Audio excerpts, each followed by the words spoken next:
When rendering the player's view through a portal, we must render a separate image using a virtual camera which looks out of the opposite portal. To obtain a correct image and efficient rendering performance, we render only what is visible through the limited field of view of the opposite portal and exclude objects which lie between the virtual camera and the plane of the opposite portal. Yeah, one would think it must be a pretty, complicated matter to ensure the safe performance of all authorized activities, do not destroy vital testing apparatus. Don't tell me what to do. For your own safety, do not destroy vital testing apparatus. I do what I want. Gladys. Anyway, it does seem like it must be a pretty complicated, like, computational... That wasn't what I was supposed to do at all. Computational procedure to try and render, like, this image over here and that image over there, depending on what angle I'm looking at it from, without, like, overwhelming the processor. Well done. Remember, the Aperture Science Bring Your Daughter to Work Day is the perfect time to have her tested. Dun dun dun! That will become important later. The combination of portal-destroying fields, which we call fizzlers, and the elevators, serve a dual purpose. They provide a clearly identifiable endpoint for each test chamber, while also addressing the more practical problem of how to keep players from portaling across level loads. We eventually integrated the fizzlers into several of our puzzle designs. Yep, the Emancipation Grid, which we are told at various points can emancipate our teeth and our ear tubes. This is a game for very black humor. Very, very black humor. Which is part of what makes it so fun, really. It manages that sort of clinical, detached tone. Welcome to Test Chamber 4. You're doing quite well. Why, thank you, Gladys. I like to think so. Alright, so we have some cubes in this mission. We've got falling cubes and the danger of getting struck in the head by cubes. I'm glad they gave us a warning, because otherwise I wouldn't have been ready at all. It would have been scary. Certain objects may be vital to your success. Do not destroy testing apparatus. Shut up. It opened the door. For training purposes, there's generally just one correct solution to these early puzzles. The original version of this room didn't have the glass barrier. Playtesters would often stand on the button to open the door and then shoot a blue portal through the opening, bypassing the box entirely. Since this puzzle was meant to illustrate the relationship between boxes and buttons, that solution, while clever, was a failure. So we added the glass barrier to prevent it. Later in the game, however, the puzzles become more open-ended. Right now we have to do it the right way or no way at all. Well, hey there. Vital testing apparatus destroyed. There be a box on the floor. Also a node. Integrating portals with Source Engine's physics system was a complex process that required several iterations to achieve the right balance of performance and correctness. Because portals can be placed virtually anywhere in the game's environment, the physics system had to be modified to allow dynamic changes to its representation of colliding geometry, such as the walls and floor around this box, and any objects which may lie on the opposite side of the portal. Initial implementations of this dynamic collision generation system could take up to 1/2 of 1 second, or 500 milliseconds, to compute the correct collision. This may not sound like a long time in everyday life, but this pause during the portal creation was quite noticeable in the context of a game. Ultimately, we designed a system that creates temporary hybrid physics environments in bubbles around the portals, using less accurate collision than that produced by Source's standard collision generation, but was accurate enough in practice and reduced the time to create dynamic collision representation from 500 milliseconds to just 10 milliseconds, which is an imperceptible pause during portal creation. I'm constantly amazed by how fast computers can do things these days. It's really kind of insane in a lot of ways. Excellent work. Yay! As part of our required test protocol, we will not monitor the next test chamber. It will be entirely on your own. Good luck. Gladys, I don't know if I can handle that. I have trouble with abandonment issues. Actually, I mean, I have good reason to, given that I was evidently abandoned here on Take Your Daughter to Work Day. So, don't leave me, Gladys. You're the only person I have. Even if you're a computer. Eek. Alright. Test chamber 5. We're here all on our own. And there's gonna be blocks hitting us in the head.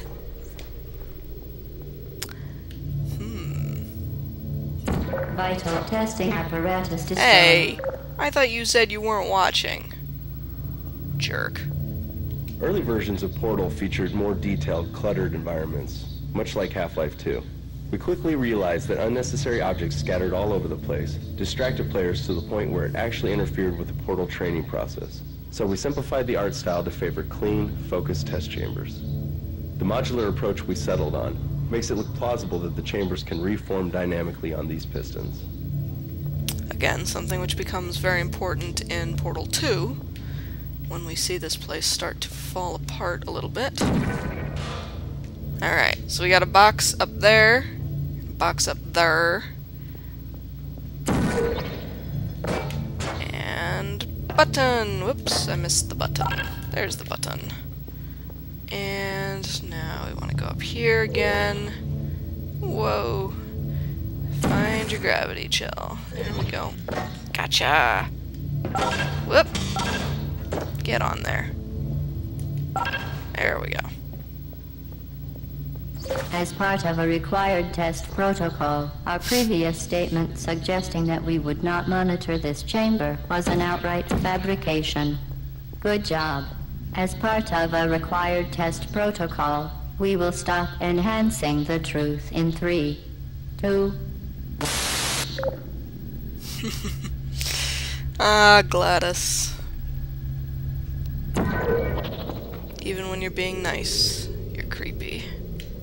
Vital testing apparatus destroyed. Yep. Okay. Moving right along to our next objective. Making pretty good progress, This game is taking me longer than it usually does just because of the nodes, so that's good. Probably, I mean, I think this game's like a 6-hour playtime if you've never played it before. If you have, you can probably finish it in like an hour, 2 hours. Test chamber 6. Safety is one of many Enrichment Center goals. The Aperture Science high-energy pellet seen to the left of the chamber can and has caused permanent disabilities such as vaporization. Please be careful. Yes, vaporization does tend to put a hamper on one's abilities to function. Okay, so, energy ball, or high-energy pellet, rather. So, that's where it comes from. That's where it's going. There's the portal. But we'll hold off on that for 1 minute while we do this. To make puzzles deeper than just teleporting to the exit, we had to include surfaces that won't hold a portal, which are formally introduced here. We experimented with several surface designs before we settled on this one, whose visual noise and reflectivity make it easy to identify at a distance. Yeah. So not every surface is portalable. This too is explained in Portal 2, which I'll probably reference a lot during Portal 1, just because it answers a lot of questions that Unbelievable. You. introduced. Subject name here. Must be the pride of. Subject hometown here. Yay for BB code in the subtitles. Alright, cool. I didn't miss any tags, did I? Or nodes. Alright. That was pretty simple. The energy pellet does start getting really annoying later on in this game, but not yet, not yet.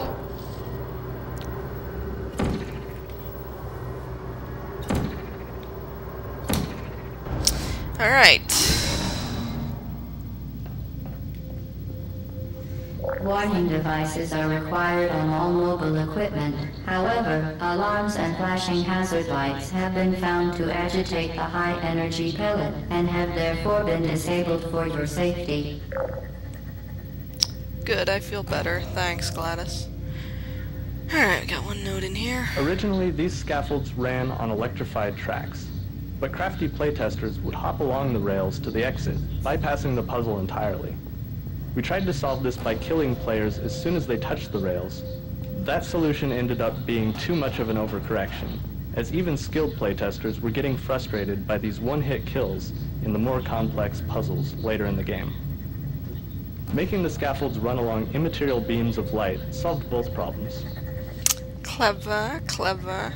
So we need to get that energized by our energy pellet here. Again, pretty simple. Our target's laid right out for us. Though I still managed to not hit it very directly. There we go. Good. Now use the aperture science unstationary scaffold to reach the chamber lock. Unstationary. Not moving. Unstationary. It's really pretty genius, like, scientific, bureaucratic speak. Whoops, I totally fucked that up. Drop. There we go. Wahoo!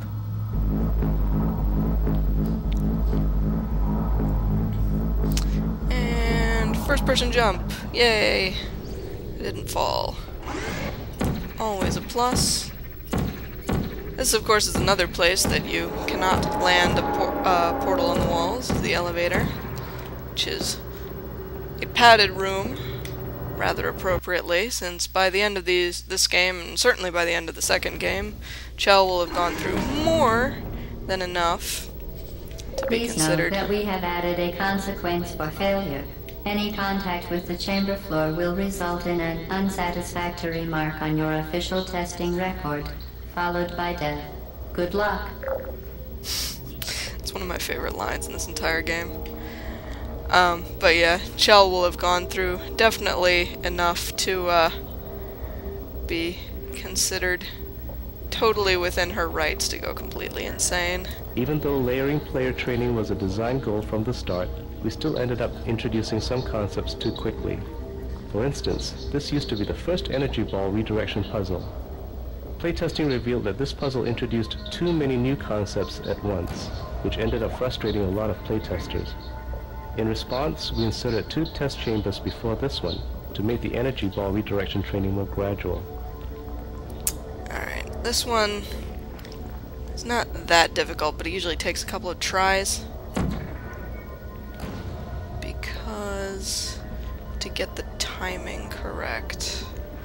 It comes out there, hits there, goes through, whoops, nope, missed it.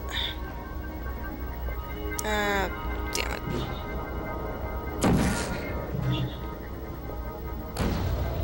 Alright, let's try that again. Come out. Excellent. Okay, and then we need to make it come out of there. Oh, yes, okay, that's good.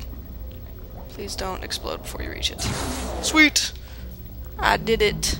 Oh, we have another node over there. We previously talked about how we handle static portal collision, but collision with moving objects on the other side of a portal is a completely different and equally hard problem. Walking onto this scaffold was a very iffy proposition for the first few months of development. We solved the problem of colliding with these dynamic objects by cloning the objects from one portal to the other and strictly controlling what objects are allowed to collide with each other and how they're allowed to collide. Alright, so we want to come over here. I can't remember if there's even any reason to come over here. Yes, there is. That's right. Because it's much easier to do it this way than to try and drop onto it out of the ceiling. There you are, and poof. Yay, no death. It's never made clear what's going on in this liquid down here. It's an insta-kill if you fall into it.